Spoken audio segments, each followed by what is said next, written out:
We're in the midst of a pandemic, lots of stress, lots of things can go wrong. There are avoidable mistakes that I'm watching people make on a daily basis already as we start 2020 in lockdown, and that I just see getting worse and worse. Here are some of the tips that I want to give you, easy mistakes that are self-inflicted that you can avoid to make sure you get out of 2020 with your business still intact. We got the right stuff. We put the hammer right down. Wanna be live. Look, regardless of a global pandemic or not, we were all going to do some pretty stupid things in 2020 at some point, just kind of how things work. But in this moment, what we're seeing in early May is people already talking about stupid things they're going to do in their organizations. I'm reading it on Twitter, I'm reading it on LinkedIn, all these articles with smart CEOs and CFOs and leaders of companies, big and small, all over the world. They're already saying stuff that's built on flawed, really problematic foundations. And what's going to happen is that's going to lead to big problems for them going down the road. So we're all going to make mistakes. Some of them are more avoidable than others. Let's talk about 4 of the key avoidable problems that I'm seeing people starting to make right now in early May that you can actually start cleaning up. So when the time comes to reopen from COVID-19, from your national lockdown, whatever country you're in, you'll actually be in a better place. Almost every national government instituted some form of lockdown for their countries after COVID-19 started to spread as a way of minimizing its spread, minimizing the damage it was going to do. So what I hear a lot of people talking about is, well, once the government lockdown ends, we'll begin to reopen. And the issue with that, of course, is that yes, the government taking away a lockdown order or decreasing the stringency of it, which has happened in a lot of countries, is an important step in reopening, but don't assume that that's just going to suddenly turn everything back to everything is wide open again. Obviously, that's not the case, but I keep hearing people say that as soon as the government allows us to open, we will. Look, have you talked to your customers? Are they still excited about coming back in? I would guess a lot of people aren't. Have you talked to your employees? Some of them won't be willing or able to come back to work just as soon as the government opens the doors. So again, don't expect that to happen. Once you do reopen your doors, if your customers and employees can't come back, what do you do now that you've got your electricity bill to pay and all those other bills to pay because you're reopened, but customers aren't coming in? What then? If you have a supply chain that exists beyond your neighborhood, what about suppliers and retailers either elsewhere in the country where lockdown hasn't changed and they can't move goods around, or international supply chains, which a lot of you will have? And their countries may not have the same opening statuses as you do, and thus the things that you really need aren't moving through. So fundamental to this, very simple. Government lockdown being eased is a great thing in terms of opening your business. Don't let that be the decider for we're going to reopen right now. Related to that first bit, and I've seen some mitigation of this recently, but is this stupid idea of we're going to return to normal, I'm going to put that in quotes, or back to business as usual, I'm going to put that in quotes. Those are things that I have heard a bunch of people say recently that are in powerful leadership positions. And that's just dumb on the face of it because we don't know what normal is going to be, but we know it's probably going to be different in some ways than it was leading up to 2019. Some of that might be good.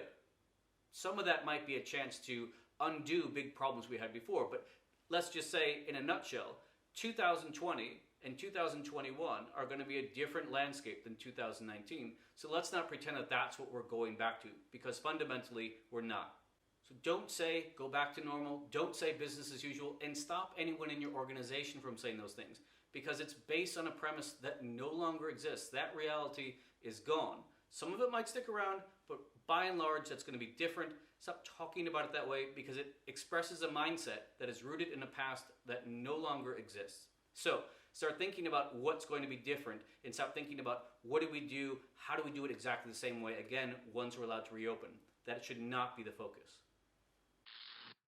Related to the previous point about realizing that the external environment is going to be different, make sure that you're not going back to bad practices internally.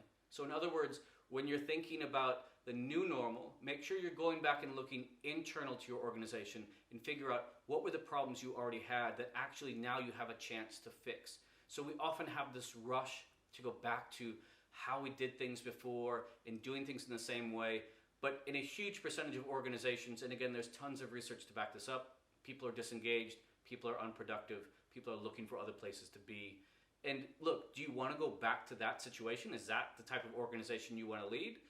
Probably not, right? So let's take this time now to, again, make sure we don't just think we're going back to a new normal externally, but also recognize internally what were some of the flaws, what were some of the problems that we had. That could be readjustment to your HR practices, to how you deal with customers, to how you generate new ideas internally. Those are opportunities now to, again, be different, not just to be different, but to also be better than you were before the virus and the lockdowns hit. The last big mistake that tons of people are going to make this year is when times get tough, one of the first things people cut in organizations is the training budget. In the short term, people think, well, we don't need it, that's about the future. This hamstrings your organization, usually somewhat fatally. I know that your budget is going to be incredibly crunched right now and for the foreseeable future as well. If you stop figuring out how to train and develop your people and start cutting that budget, you're going to be really sunk if you survive 2020. If you haven't developed your people, if you haven't given them a chance to grow and change and think new things, you're going to be in real trouble. We just talked about how everything is going to be different, or at least most things are going to be different. If your people aren't different by the end of 2020, how are you going to keep up with those changes? So while there's a real temptation to cut training and development, that's a real problem longer term. Now, there are ways to do that that are cheap, that are even free.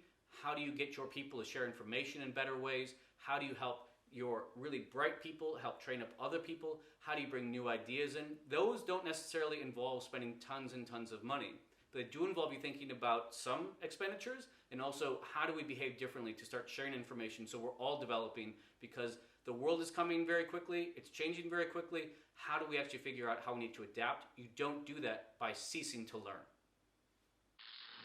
As of early May 2020, those are the mistakes I keep seeing over and over again.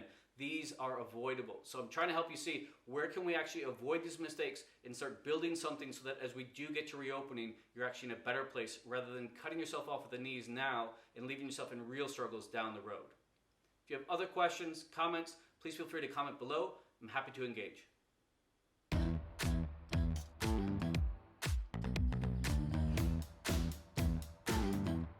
Cause no